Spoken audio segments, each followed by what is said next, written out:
Ya, baik Ibu. Eh, Nanti Ibu diberikan kesempatan seolah-olah mengajar di depan kelas, ya, Ya, lima Pak. belas sampai 20 menit Bu ya, 15 sampai 20 menit. Setelah itu nanti akan ada tanya jawab ya dari saya, kemudian nanti ada membaca Al-Qur'an dan menulisnya juga. Ya. Silakan Ibu mulai, nanti kalau ada medianya yang perlu di-share ya Ibu share saja. Silakan Bu.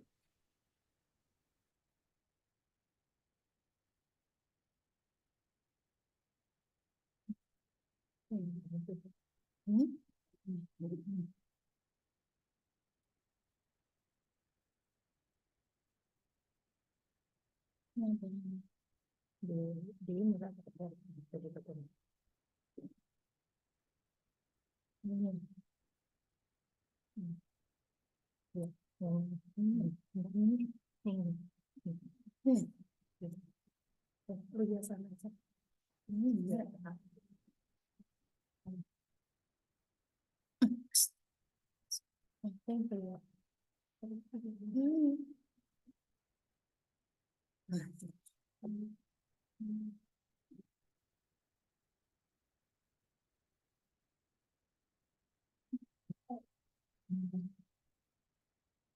Sudah, Pak, bisa saya mulai?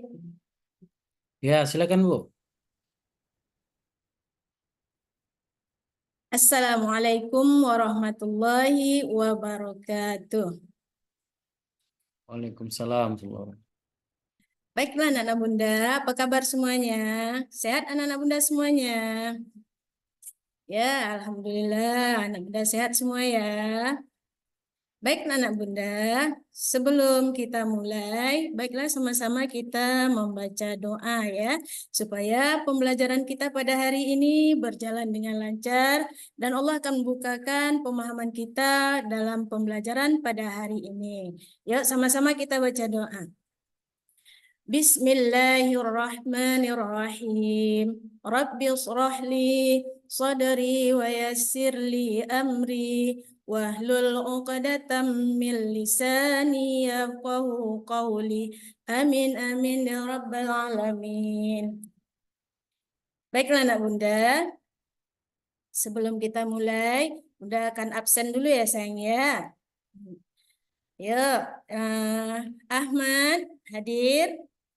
Ya, Alhamdulillah hadir ya sayang ya. Kemudian Sauki hadir sayang? Ya, hadir ya.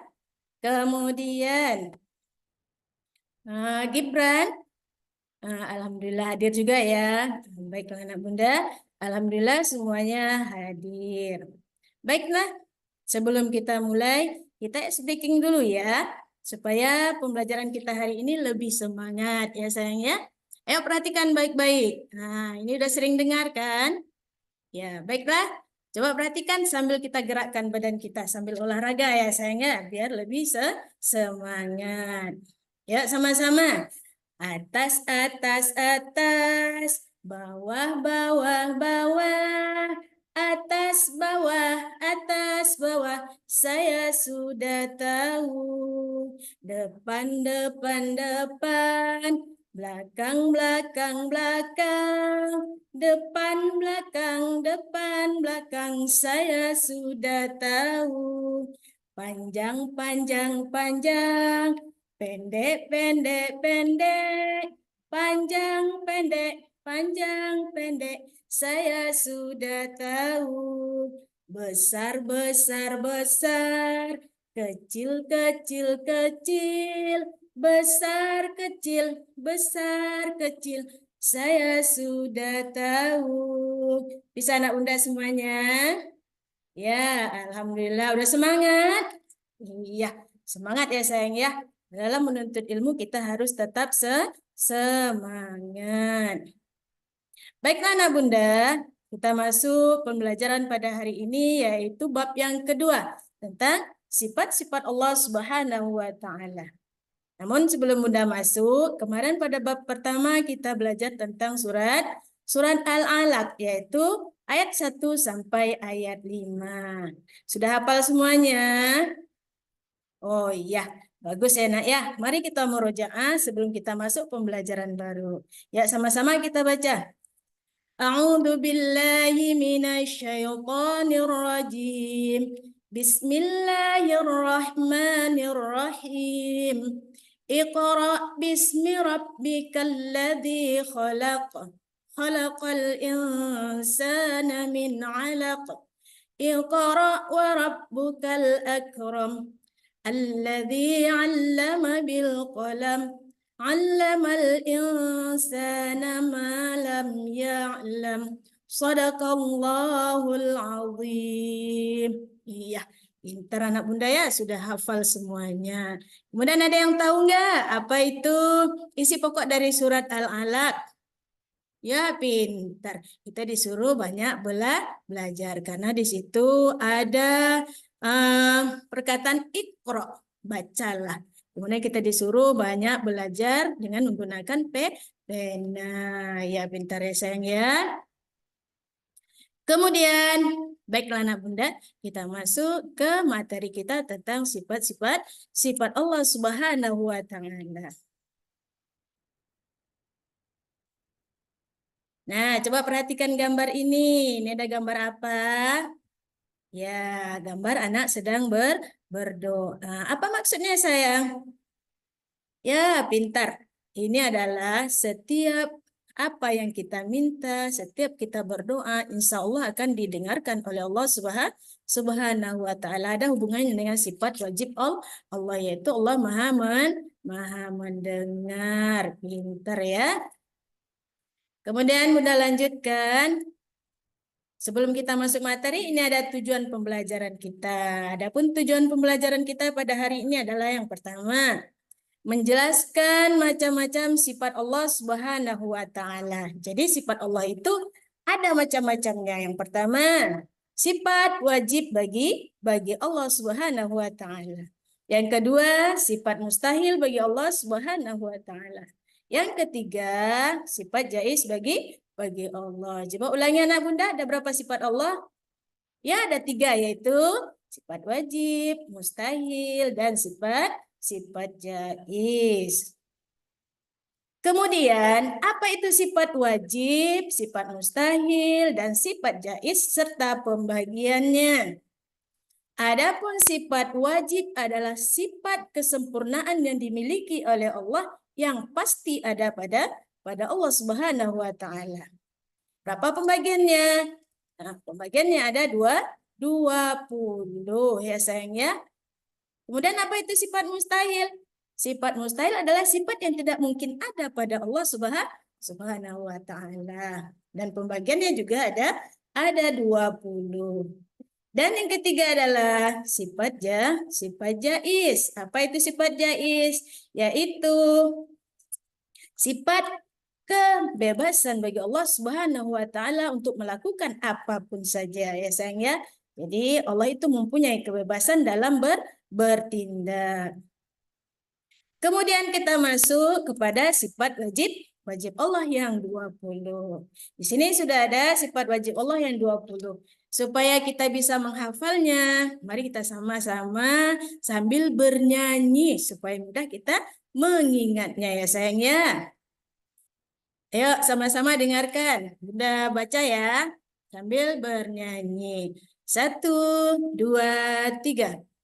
Wujud kidam baqa mukhalafatul lil hawadithi qiyamuhu binafsihi wahdaniyat kudrat iradat ilmu hayat sama basar kalam qadiran muridan aliman hayyan sami'an basiran mutakalliman. Bisa anak-anak bunda semuanya? Iya, alhamdulillah bisa ya sayang ya. Baiklah anak bunda, bunda akan terangkan apa arti dari sifat-sifat wajib ini.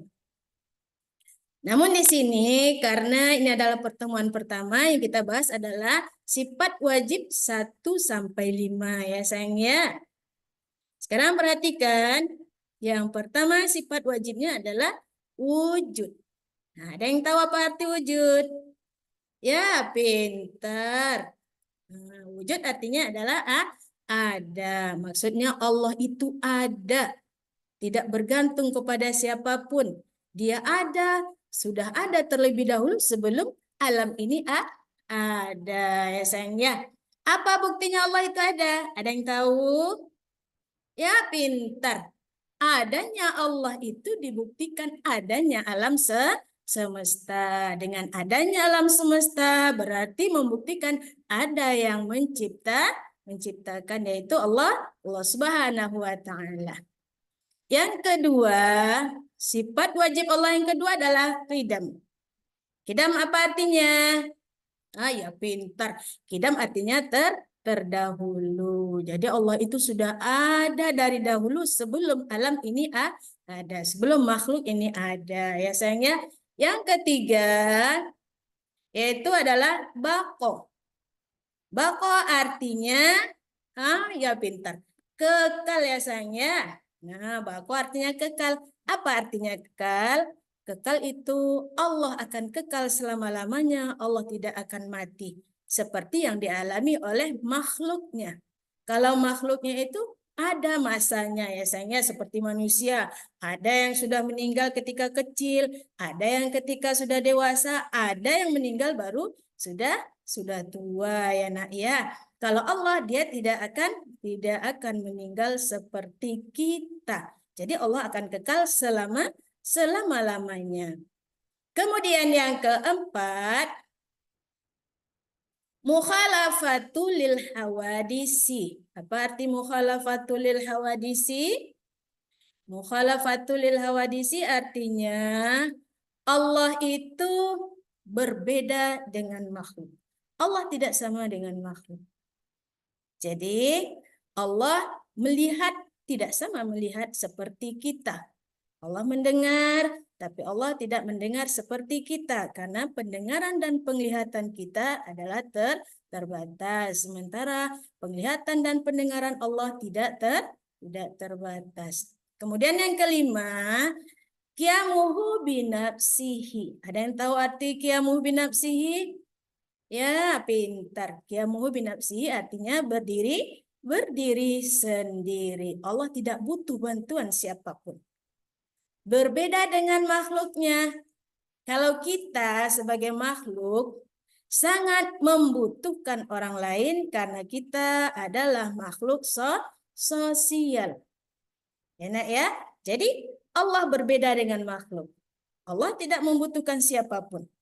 Sementara manusia sangat membutuhkan orang lain. Ya sayang ya, sudah paham itu yang 5? Coba ulangi. Apa yang pertama tadi? Ya, wujud artinya ada. Yang kedua, ya qidam artinya dahulu. Yang ketiga, baqo artinya kekal. Yang keempat, mukhalafatul lil hawadisi berbeda dengan makhluk. Yang terakhir adalah ya muhu binafsihi. Ntar anak bunda ya. Selanjutnya kita masuk ke sifat mustahil bagi Allah. Tadi sifat wajib ada 20 ya. Yang ini juga ada 20. Di sini juga kita akan belajar 5 dulu ya nak ya, sesuai dengan sifat wajibnya. Adapun sifat mustahil bagi Allah yang pertama adalah Adam. Adam artinya tidak ada. Lawan dari sifat wajib yaitu ada. Wujud ada, sifat mustahilnya Adam tidak ada. Jadi mustahil Allah itu tidak ada. Yang kedua, hudus yaitu baru. Allah itu mustahil baru, tidak seperti manusia. Manusia itu ada yang sudah tua, ada yang muda, ada yang baru, bahkan ada yang baru mau jadi. Ya sayang ya. Nah, jadi berbeda dengan Allah. Allah tidak ada yang baru. Allah itu dahulu, memang sudah ada dari dahulu. berbeda dengan makhluk. Yang ketiga adalah fana. Fana artinya binasa. Allah tidak akan binasa karena Allah mempunyai sifat baqo, yaitu kekal. Sementara yang keempat adalah mumatsalatul lil hawadisi, lawan dari sifat mukhalafatul lil hawadisi. Mumatsalatul lil hawadisi adalah berbeda dengan makhluk. Allah tidak sama dengan makhluk. Dan yang terakhir adalah qiyamuhu bi ghairihi. Allah itu tidak membutuhkan bantuan orang lain seperti manusia. Allah itu berdiri sendiri. Baiklah anak bunda, selanjutnya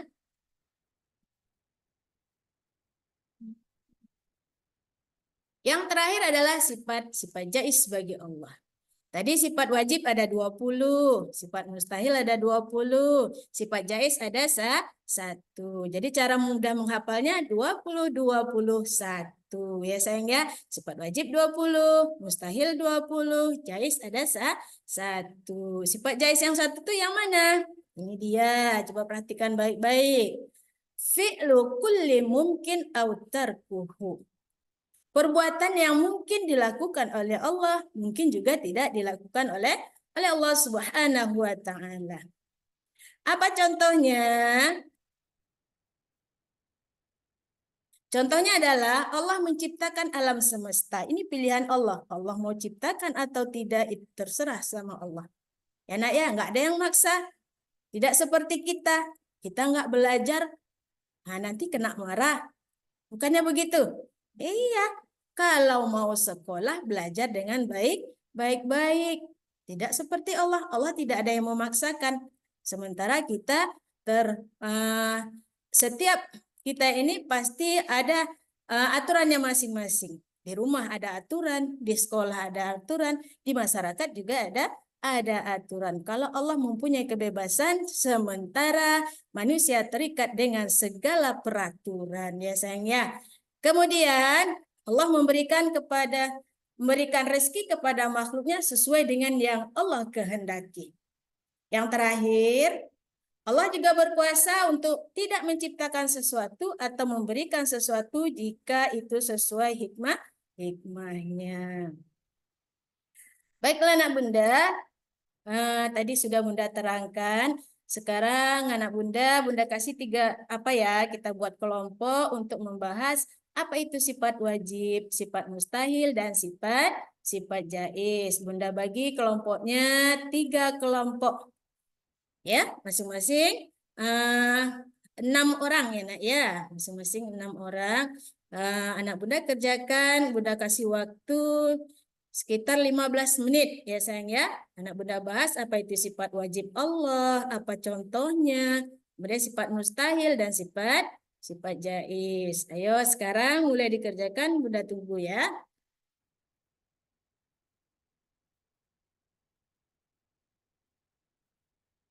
Sudah selesai nak bunda? Nah, ya, sudah selesai. Jadi kumpulkan saja tugasnya. Pada pertemuan kedua nanti bunda akan minta anak bunda untuk menyampaikan hasil diskusinya ya sayang ya. Sekarang bunda akan mengadakan asesmen atau kemampuan anak yang anak bunda tadi dari pengertiannya, paham apa enggak yang bunda sampaikan. Coba perhatikan baik-baik. Ini ada 10 soal tentang sifat wajib. Ya sayangnya. Nah, di sini anak bunda kerjakan. Kata tunjuknya adalah ini anak bunda cari apa arti dari yang pertama sifat wujud, yang kedua kidam, yang ketiga bako, yang keempat mukhalafatul lil hawadisi, yang kelima qiyamuhu binafsihi, yang keenam wahdaniyat, yang ketujuh kudrat, yang kedelapan iradat, yang kesembilan ilmu, yang kesepuluh adalah hayat. Enak ya. Kalau sudah kita kumpulkan ya sayang ya. Baiklah anak bunda, bunda akan simpulkan di sini pelajaran kita pada hari ini. Adapun kesimpulan pembelajaran kita pada hari ini adalah sifat wajib adalah menunjukkan sifat kesempurnaan Allah Subhanahu wa taala yang pasti ada pada Allah. Kemudian sifat mustahil, sifat yang tidak mungkin ada pada Allah. Dan jaiz itu menunjukkan sifat kebebasan yang ada pada Allah Subhanahu wa taala dalam menentukan segala sesuatu. Jadi pemahaman ini mudah-mudahan akan mengokohkan keyakinan kita bahwa Allah Subhanahu wa taala Maha sempurna, berbeda dari makhluk dan berkuasa atas segala sesuatu. Baiklah anak Bunda, nanti pada pertemuan kedua kita lanjutkan kembali dengan sifat wajib dan mustahil yang selanjutnya ya sayang ya. Baiklah Bunda tutup dengan doa majelis. Ayo sama-sama kita baca doa. Subhanakallahumma wa bihamdika asyhadu an la ilaha illa anta astaghfiruka wa atubu ilaik. Assalamualaikum warahmatullahi wabarakatuh. Waalaikumsalam warahmatullahi wabarakatuh. Baik Ibu, sedikit ini ada beberapa pertanyaan yang mesti dijawab, Bu ya. Ya, Pak. Terkait dengan penguasaan Ibu terhadap materi PPG ya, Mm-mm. dan juga terkait dengan modul ajar yang telah Ibu buat gitu. Nah, dalam materi PPG kemarin kan ada itu teori-teori belajar yang sudah disampaikan oleh narasumber ya. Mm-mm. Tentunya Ibu sudah belajar tentang teori-teori belajar ini. Apa saja teori belajar yang Ibu tahu tentang eh, teori belajar tersebut dan teori belajar apa yang Ibu gunakan dalam menyusun modul ajar ini? Oh, itu. Kemarin ketika modul yang pertama ya Pak ya itu tentang teori pembelajaran tentang behavioristik, kemudian humanistik, kognitif dan sosial. Ada satu lagi sufis apa ya? Ya, Ada dari sekian ya. banyak itu teori belajar apa yang menjadi dasar Ibu dalam menyusun modul ajar ini? Mm-mm.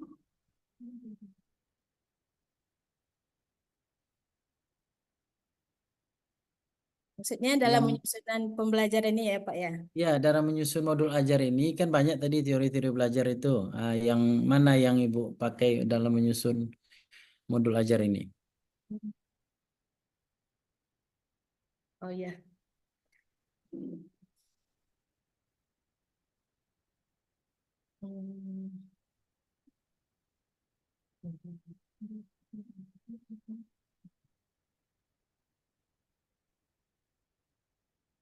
Ya, ini sesuai dengan instrumen yang diberikan ke saya itu pertanyaannya, Bu. Iya Pak. Nah, yang mana Ibu gunakan nih dari teori belajar yang Ibu sebutkan tadi? Oh, saya menggunakan teori apa namanya itu? Hmm, Humanistik apa namanya, Pak? Humanistik ya. Iya, pendekatan kepada anak-anak begitu, Pak. Baik. Bagaimana Ibu merumuskan tujuan pembelajaran, alur tujuan pembelajaran, pendekatan teknologikal pedagogik ya, problem list, problem based learningnya ini, gimana Ibu merumuskannya ini dalam modul ini? Oh, base learningnya. Saya mengidentifikasi pertama permasalahannya apa gitu, Pak. Mm-mm. Kemudian saya merumuskan masalahnya apa. Pertama cari permasalahannya, kemudian merumuskannya. Kemudian bagaimana mencari solusinya, apa kira-kira yang bisa diterapkan kepada anak-anak gitu. Baik, modul ajar itu apa-apa aja isi komponennya, Bu? Modul ajar itu yang pertama identitas terlebih dahulu. Identitas Mm-mm. sekolah, kemudian guru, kemudian eh,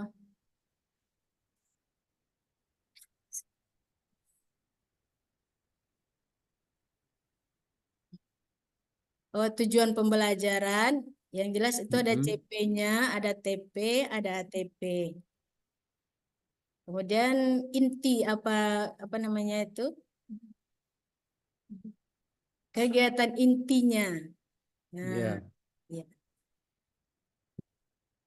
Baru nanti ada kita buat kesimpulan dan juga LKPD-nya, asesmen yang terakhir. ya, baik. Untuk asesmen ini apa saja asesmennya, Bu? Bisa di sini seperti soal benar salah atau pilihan objektif atau ini apa namanya pertanyaan esai atau Nah, isian singkat. ya itu bentuk asesmennya. Maksud Ya, saya, Bu, cakupan asesmen itu apa saja? oh, asesmen itu yang isinya dari oh itu Ya kan ada. ada asesmen awal, nah, apa lagi kira-kira? Hmm,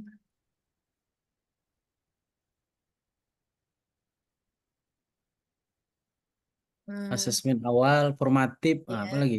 Oh, ya asesmen awal, Nah, formatif, sumatif. ya. Nah, baik. Ibu pernah melakukan PTK? Kalau untuk PTK sebenarnya untuk buat modul tidak ya Pak, tapi untuk setiap kita masuk ke kelas tentunya kita menyiapkan PTK tersendiri yaitu kita ingin supaya kelas itu bagaimana dalam tahap selanjutnya eh, ada perubahan gitu. Kita lihat dulu misalnya pembelajaran pada hari ini bagaimana anak-anaknya, kemudian untuk selanjutnya biar ada perubahan kita mengadakan PTK gitu. Apa saja bentuk proposal PTK itu, Bu? Seperti apa bentuknya? Proposal PTK itu awalnya sebelum kita buat PTK kita harus ada rencana, ada planningnya dulu. Ya. Kemudian kita Isinya harus, proposal itu apa aja, Bu? Komponen-komponennya. oh komponennya ada pendahuluan, Mm-mm. kemudian analisis masalah, perumusan masalah, kemudian hmm, tindak lanjutnya apa yang akan kita lakukan dan juga penelitian ini jangan sampai mengambil waktu yang cukup lama gitu karena akan mengganggu pembelajaran. Kemudian Hmm. Baik. Untuk membaca Al-Quran tadi saya sudah dengar Ibu membaca Al-Quran gitu kan. Untuk tulisan saja lagi, Bu. Mungkin Ibu ambil saja surat pendek, Ibu mm-mm. tulis di kertas, nanti itu diperlihatkan ke saya. Silakan, Bu. Surat apa, Pak? eh Mungkin apa ya, yang pendek saja. Al-Ikhlas? Boleh, boleh. Boleh. Ntar, Pak ya. Ntar ambil ini. Ya, silakan. Penanya nih.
Bisa terlihat, Pak?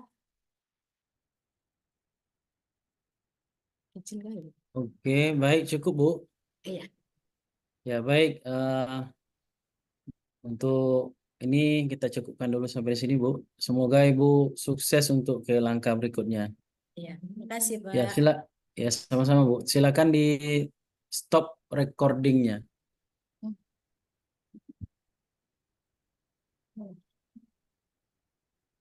Stop.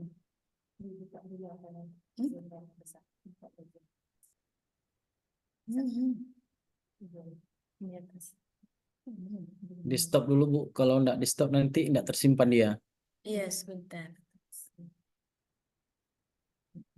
Terus di nomor lagi. Stop recording. Oke,